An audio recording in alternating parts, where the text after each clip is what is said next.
What is good, everyone? Welcome to the channel. My name is Paul. I make videos about Japanese society, life, and culture from the viewpoint of a long-term foreign resident. I've been in Japan for 20 years, and today I'm going to tell you why winter is my favorite season in Japan. No, winter is the best season in Japan. Or as the youngsters say, winter is goated. Why? Some of you might be shaking your heads like, what is this guy talking about? But I'm going to let you in on a secret that whether you are a tourist coming to Japan or you are a resident here, you should admit that winter is actually pretty sweet. And especially if you're a tourist, I'm going to be laying out the reasons why this is actually really a great season to come. And if you're a resident, this is why you should really respect and enjoy the fact that you're in Japan at this time of year. So let's get right into it, and I'm going to talk first about something that concerns easily both residents and tourists, and that is the crowds of people potentially at attractions, tourist areas, etc. You see, the tourist season starts, well, I should say not starts, the tourist season ends, pretty much the peak of it is over by the beginning or middle of November. And then it starts picking up again around about March, middle of March, late March, as we get into the spring season. So there's just less people in Japan at this time, less foreign tourists, less people visiting the various tourist locations. So coming here at this time of year, we're in December now when I'm filming this, this is really a fantastic time to visit. And that is no joke, and I'll go into the reasons why.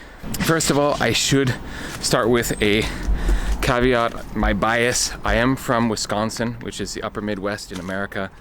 We have very cold winters, so I'm used to that, and I really like winter, so there is that. But first of all, Japan is absolutely beautiful in the winter. When you visit the famous tourist places, if you get them in the snow, like Kyoto temples, Kyoto in the snow, absolutely gorgeous. The Mount Fuji area, when you have Mount Fuji with that majestic snow cap, it's gorgeous. It's such a beautiful time of year, and the air is clear. If you come in the summertime, I really pity people who come in the summer, because there can be weeks that you can't see Mount Fuji because it's hazy, cloudy, it's covered. Rainy season, in June you're not going to see it at all. So if you really want to see Mount Fuji, winter is the best time. Basically from November onwards, the days are incredibly clear. I won't say it's 100%, but because nothing's 100%, but you're going to have a much better chance of getting those beautiful photos of Mount Fuji if you come in the wintertime. To enhance your winter viewing experience, winter is also the time of illumination in Japan. Now, I remember when I first came to Japan, there were these places that did illumination, and they were usually like a really far-flung, far-away place that you had to drive to, and it was quite an occasion to go out to these places. Sorry, I'm hiking up a big hill here. I'm a little bit out of breath, but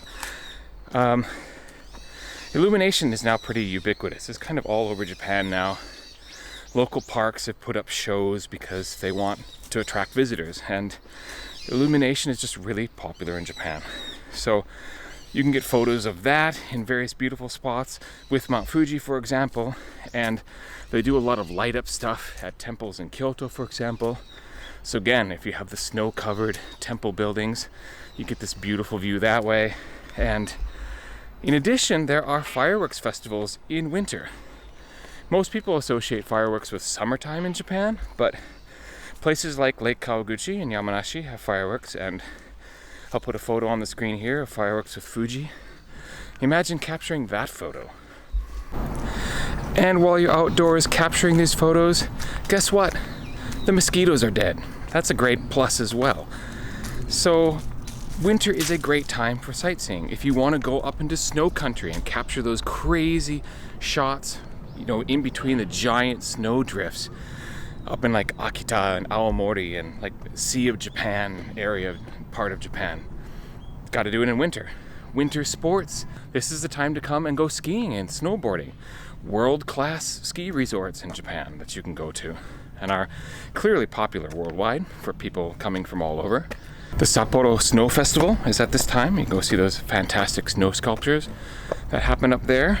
And also the time of year when you can go see the monkeys in the hot springs baths in Nagano, Jigokudani. I went there a couple of years ago with my family. It was a lot of fun to see those monkeys. And the coolest thing is they totally don't acknowledge that humans are there. It's like you don't exist. They're right next to you. They're coming in and out of the bath, chasing each other around, and they don't care at all about the humans. And remember, this is the time of year when there's going to be less people in Japan in general. So if you're a resident, that means that your domestic travel is also going to be less crowded. So a great time to go around Japan and see new things. And speaking of monkeys and hot water, this is the time of year to go to Onsen, Japanese hot springs. I don't know about you, but I don't really have much motivation to go to a hot spring in the middle of Japanese summer. But in the wintertime, to have the opportunity to soak in a hot spring bath, particularly an outdoor bath, where you can soak and then you get out of the bath and stand in the cold air for a while. Hopefully there's a nice view. For example, if you go in the Yamanashi area, there's very often rotemburo and like outdoor baths where you can have a view of Mount Fuji.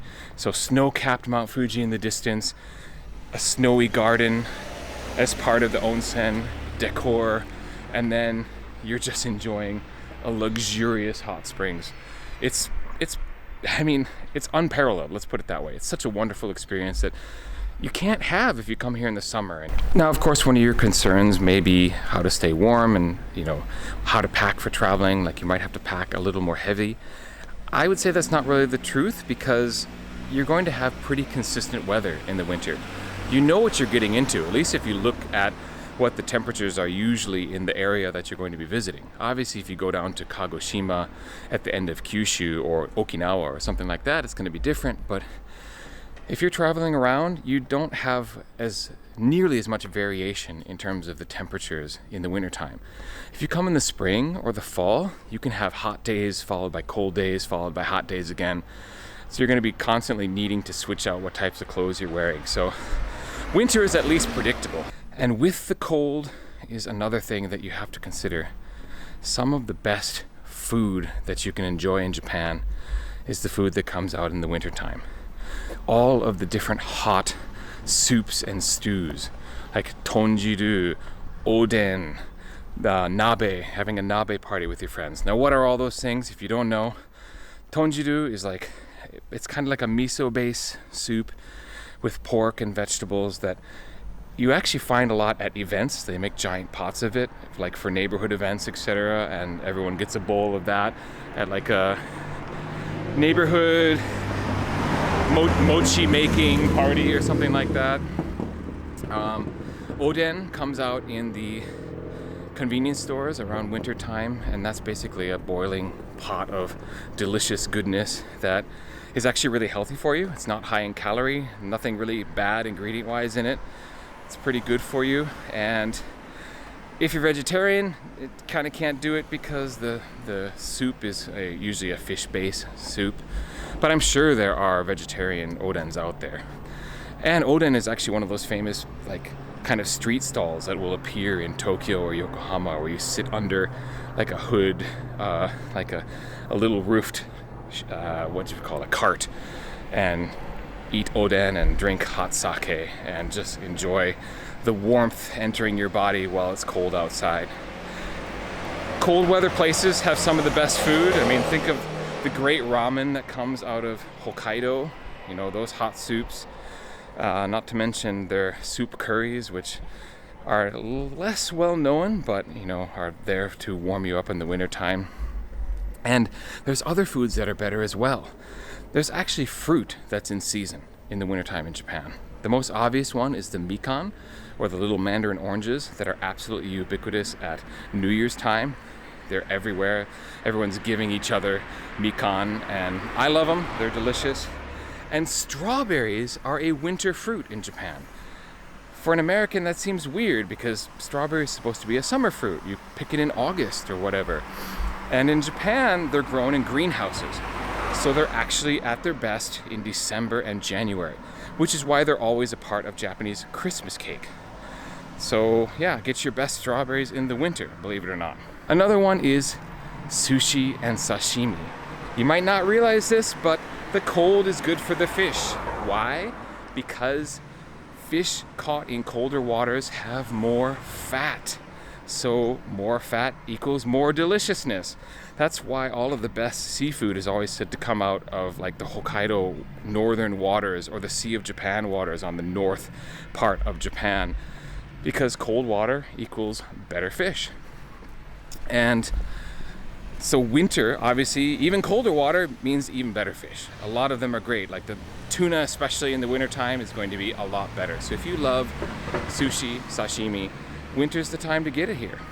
And finally, I would be totally remiss if I didn't talk about the alcohol in Japan at this time of year.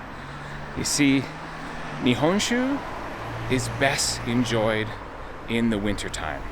Why? That's actually when most of the brewing process happens, and a lot of the best Nihonshus are made in northern parts of Japan, like Akita, Niigata, Nagano, places that are famous for having delicious rice, and the colder weather is, I don't know the details, but apparently is an important part of the brewing process. So a lot of the best fresh sake, Nihonshus, come out in the wintertime. And so when you purchase sake in Japan, if you're buying it in the winter and you look at the born on date, like when it was made, it'll be really recent.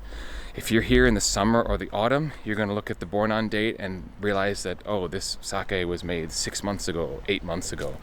Not that it's bad. Generally, most sakes are pretty good unopened for a year and a bit. But with sake, fresh is better. It's not like red wine or that kind of thing. So fresh Nihonshu, and if you're an old man like me, you like some shochu, the distilled Japanese spirit, with hot water, oyuwari. Yes, I know it's a total old man standard, but I love just having some imojochu, some potato shochu, and just pour hot water from the kettle into that, and you have a very happy man in the wintertime with that oyuwari shochu. So yes, food and drink can't really be beat. I mean, the nabes that come out, you know, you have nabe party with your friends. It's just a hot pot where you put all kinds of ingredients in. It could be a miso soup, it could be a kimchi soup, it could be a tonyu, like a tofu milk based soup. Sukiyaki at New Year's time around that is a special meal. That's really where it's at. The food in winter really can't be beat. And the final reason why winter is the best season is because of the holidays that happen. Christmas, I have to admit, you know, Christmas is nice in Japan. I do prefer Christmas in the States for, you know, the traditions that I grew up with. But it's been nice making new traditions with my family here, so I do enjoy Christmas, and the illumination that happens. Christmas cake is a nice tradition. I don't mind that at all. The fresh strawberries on top are really good. And New Year's, of course. New Year's is much bigger in Japan. It's a super important holiday, and it's one of the few times of year when you actually see decorations come out. You see a little bit of decorations at Christmas, but the traditional New Year's decorations that go on people's doors, the stands of bamboo that businesses and houses will put out, all things to welcome in the New Year god that is going to be coming with the New Year. It's really nice to see the traditional music that's played in department stores or in like pedestrian walks and that sort of thing is really nice to hear. And just the sights and sounds and the food that comes out for New Year's as well is really nice. It's such a lovely tradition, and I will never ever forget my first New Year's in Japan, which was in Kyoto.